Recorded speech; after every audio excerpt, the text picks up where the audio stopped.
ঠিক এই মুহূর্তে বিশ্ব ভূরাজনীতির মানচিত্রে একটি অসম্ভবকে বাস্তবে রূপ দিচ্ছে বাংলাদেশ। মাত্র এক সপ্তাহের ব্যবধানে বেইজিং ও কুয়ালালামপুর সফর শেষ করে বাংলাদেশ যখন বিশ্বকে তাক লাগিয়ে দিয়েছে, তখনই এলো ইতিহাসের সবচেয়ে বড় টুইস্ট।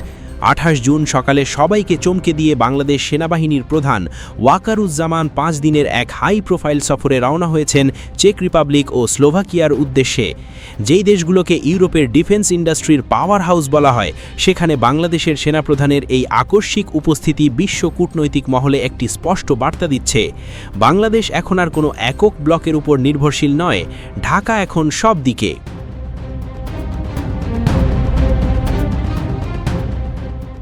জুন মাসের মাঝামাঝি সময়ে বাংলাদেশ সরকারের উচ্চ পর্যায়ের চীন সফরকে অনেকেই সাধারণ একটি দ্বিপাক্ষিক সফর হিসেবে ধরে নিয়েছিলেন, কিন্তু বেইজিংয়ের গ্রেট হল অব দ্য পিপলে যখন একের পর এক চুক্তি সই হতে শুরু করল, তখন আন্তর্জাতিক মহলের নজর পড়ে ঢাকার দিকে।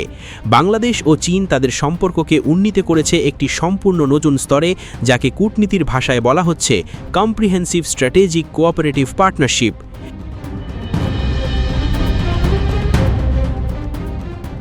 এই সফরের সবচেয়ে বড় অর্থনৈতিক ও কৌশলগত অর্জন হিসেবে উঠে এসেছে তিস্তা নদী সমন্বিত ব্যবস্থাপনা ও পুনরুদ্ধার প্রকল্প। বহু বছর ধরে বিভিন্ন কারণে আলোচনায় থাকা এই তিস্তা মহাপরিকল্পনায় চীন সরাসরি কারিগরি সমীক্ষা ও বড় ধরনের আর্থিক সহযোগিতার আনুষ্ঠানিক প্রতিশ্রুতি দিয়েছে। তবে বেইজিং সফরের সবচেয়ে আলোচিত অংশ ছিল প্রতিরক্ষা সহযোগিতা। বাংলাদেশ বিমান বাহিনীর জন্য চীন থেকে 24টি J-10CE multi role fighter jet কেনার আলোচনা চূড়ান্ত পর্যায়ে পৌঁছেছে বলে বিভিন্ন মহলে আলোচনা চলছে। শুধু তাই নয়, চট্টগ্রামের আধুনিক ডিফেন্স ফ্যাসিলিটিতে সামরিক ও বেসামরিক ড্রোন যৌথভাবে উৎপাদনের লক্ষ্যে CETC এবং বাংলাদেশ বিমান বাহিনীর মধ্যে একটি কৌশলগত চুক্তিও স্বাক্ষরিত হয়েছে বলে জানানো হয়েছে।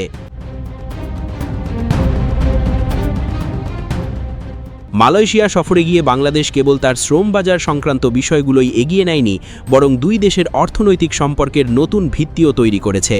কুয়ালালামপুরে অনুষ্ঠিত উচ্চ পর্যায়ের বৈঠকে মালয়েশিয়ায় অবস্থানরত বিপুল সংখ্যক অনিবন্ধিত বাংলাদেশি কর্মীকে বৈধ করার প্রক্রিয়া সহজ ও স্বচ্ছ করার বিষয়ে গুরুত্বপূর্ণ সিদ্ধান্ত গৃহীত হয়।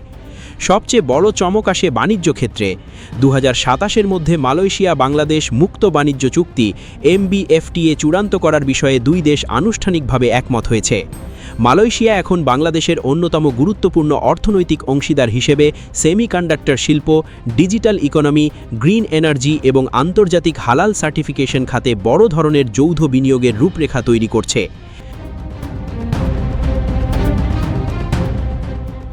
পূর্ব ও দক্ষিণ পূর্ব এশিয়ার মিশন সফলভাবে শেষ করে বাংলাদেশ যখন গ্লোবাল প্লেয়ার হিসেবে আত্মপ্রকাশ করছে, ঠিক তখনই শুরু হলো ইউরোপীয় মিশন। 28 জুন 2026 তারিখে সেনাপ্রধান জেনারেল ওয়াকারউজ্জামানের চেক রিপাবলিক ও স্লোভাকিয়া সফর কেবল একটি রুটিন সামরিক সফর নয়, ইউরোপের কেন্দ্রস্থলে অবস্থিত এই দুটি দেশ বৈশ্বিক অস্ত্রশিল্পে অত্যন্ত শক্তিশালী ও প্রভাবশালী হিসেবে পরিচিত। চেক রিপাবলিক বিশ্বের অন্যতম নির্ভরযোগ্য সামরিক সরঞ্জাম রপ্তানিকারক দেশ। তাদের তৈরি L-159 light combat fighter, Tatra multipurpose সামরিক যান এবং ড্যানা সেলফ প্রোপেলড হাউইটজার পৃথিবীর বিভিন্ন দেশের সেনাবাহিনী ব্যবহার করে। বাংলাদেশ সেনাবাহিনীর লজিস্টিক ও পদাতিক বাহিনীর আধুনিকায়নে এই ধরনের সরঞ্জাম যুক্ত করার লক্ষ্যেই এই উচ্চ পর্যায়ের সফরকে গুরুত্বপূর্ণ হিসেবে দেখা হচ্ছে।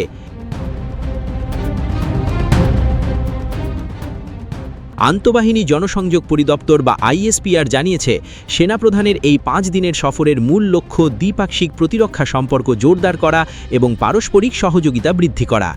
বাংলাদেশ সেনাবাহিনীর ফোর্সেস গোল 2030 মহাপরিকল্পনার এক অংশ হিসেবে এই সফর থেকে উন্নত সামরিক প্রযুক্তি ট্রান্সফার বা টেকনোলজি ট্রান্সফার এবং বাংলাদেশে যৌথভাবে গোলাবারুদ ও সামরিক যন্ত্রাংশ উৎপাদনের মতো বড় ধরনের সমঝোতা হওয়ার সম্ভাবনাও আলোচনায় রয়েছে।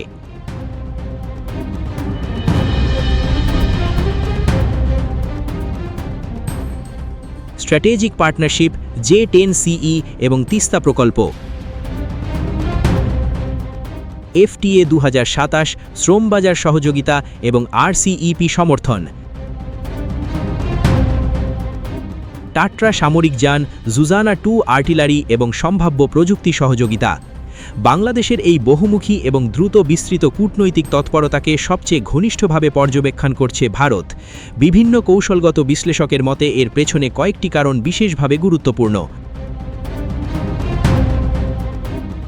ভারতের উত্তর পূর্বাঞ্চলীয় রাজ্যগুলির সঙ্গে মূল ভূখণ্ডের সংযোগ রক্ষাকারী এই সংকীর্ণ করিডোরের নিকটবর্তী অঞ্চলে যে কোনো বড় অবকাঠামো বা কৌশলগত প্রকল্প স্বাভাবিকভাবেই দিল্লির নজরে থাকে। বাংলাদেশ যদি উন্নত যুদ্ধবিমান, ড্রোন প্রযুক্তি এবং আধুনিক প্রতিরক্ষা অবকাঠামো অর্জন করে, তবে তা দক্ষিণ এশিয়ার সামরিক সমীকরণে নতুন মাত্রা যোগ করতে পারে। মোংলা ও চট্টগ্রাম বন্দরের উন্নয়ন এবং প্রতিরক্ষা আধুনিকায়নের উদ্যোগকে অনেকেই বৃহত্তর আঞ্চলিক কৌশলের অংশ হিসেবে দেখছেন। চীনের সঙ্গে সামরিক সম্পর্ক, মালয়েশিয়ার সঙ্গে অর্থনৈতিক সহযোগিতা এবং ইউরোপের প্রতিরক্ষা শিল্পের সঙ্গে সরাসরি সংযোগ সব মিলিয়ে ঢাকা এমন একটি বার্তা দিচ্ছে যে তারা বহুমুখী অংশীদারিত্বের মাধ্যমে নিজেদের জাতীয় স্বার্থকে প্রাধান্য দিতে চায়। একদিকে এশিয়ার অর্থনৈতিক পরাশক্তি চীন, অন্যদিকে ইউরোপের শক্তিশালী প্রতিরক্ষা শিল্প সমৃদ্ধ দেশ চেক রিপাবলিক ও স্লোভাকিয়া। বাংলাদেশ এখন আর কোনো নির্দিষ্ট মেরুতে সীমাবদ্ধ নয়। ঢাকা ধীরে ধীরে একটি বহুমুখী পররাষ্ট্রনীতি অনুসরণ করে বিশ্ব মঞ্চে নিজের অবস্থান শক্তিশালী করার চেষ্টা করছে। এই বাংলাদেশ ফার্স্ট এবং সবার সঙ্গে বন্ধুত্ব, কারো সঙ্গে বৈরিতা নয় নীতির আধুনিক ব্যাখ্যা যেন নতুন করে দৃশ্যমান হচ্ছে। বেইজিংয়ের পর এবার ইউরোপে বাংলাদেশের সক্রিয় উপস্থিতি বিশ্বকে নতুন একটি বার্তা দিচ্ছে। দক্ষিণ এশিয়ার এই উদীয়মান রাষ্ট্রকে আর সহজভাবে উপেক্ষা করা সম্ভব নয়।